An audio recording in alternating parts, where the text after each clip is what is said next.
भिंडियाँ धो के ना खुश्क कर लेनी है और देखें इस तरह से काट के और इसको बारीक काटना है। इस तरह सारी भिंडियाँ काट लेनी है। 1 टेबलस्पून सौंफ है और 2 टेबलस्पून धनिया, इनको मैंने हल्का सा रोस्ट कर लिया। और ये थोड़ी सी इमली, अब इसको भिगो दिया है। अब इसको हमने दरदरा कूटना है। इसको मैंने ना दरदरा कूट लिया। अब हमने लेना है इस एक प्याली में तेल, सरसों का तेल। ये इतना एक मेथी दाना, इससे आधी कलौंजी और सौंफ धनिया जो कूटा था। नेचर्स फ्रेश वालों का सरसों का तेल, ये है कोल्ड प्रेस। तो इसे गर्म करके यानी पहले से इसको जला के नहीं रखना पड़ता। अब इसमें डायरेक्ट डाल देंगे।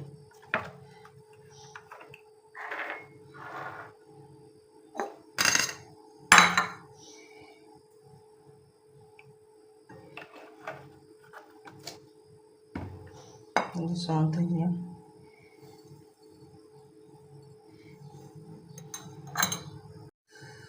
अब इसमें डालेंगे हम जितना हमारा बनता है भिंडी के हिसाब से नमक, मिर्च और हल्दी।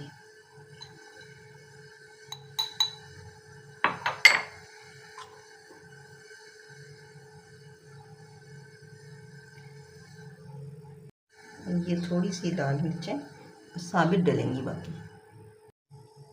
अब इसमें डालना है तेल और मलाई दाना और ये साबित मिर्चें और इसको कड़का के फिर डालेंगे भिंडियाँ। अब देखिए ना, इसका बिल्कुल ना ये कोई तार नहीं उठ रहा, ये अच्छी तरह फ्राई हो गए। अब इसमें ये मसाला डालेंगे।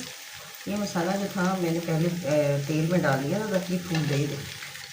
ये अचारी मसाला, ये अच्छी तरह ये डाल देंगे इसको।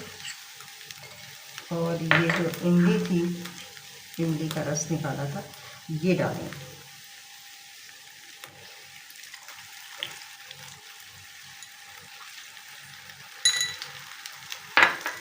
अच्छी तरह मिक्स किया और ये प्याज मैंने 1.5 प्याज, बड़ी प्याज़ें थी, ये काटी थी और ये डाल देंगे और मिक्स करके इसको ढक के पकाएंगे।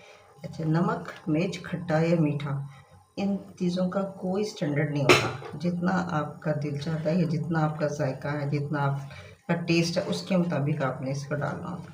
तो ये अब इमली जितनी मैंने डाली है, नमक मिर्चें जितनी डाली हैं, ये सब आपकी अपनी चॉइस है कि आप कितना डालते हैं। इसमें कोई स्टैंडर्ड नहीं है, जो जिसको जो पसंद है, जितना वो खाता है वो डाल दिया। अब इसको ढक के हल्की आंच पे पकाना है। ये तैयार हो गया। मैंने इसमें 2 चम्मच चिली गार्लिक सॉस डाला है। एक इसकी खटाई बैलेंस हो जाएगी और दूसरे इसकी मिर्चें कम है, वो पूरी हो जाएंगी। और ये अब ये तैयार है।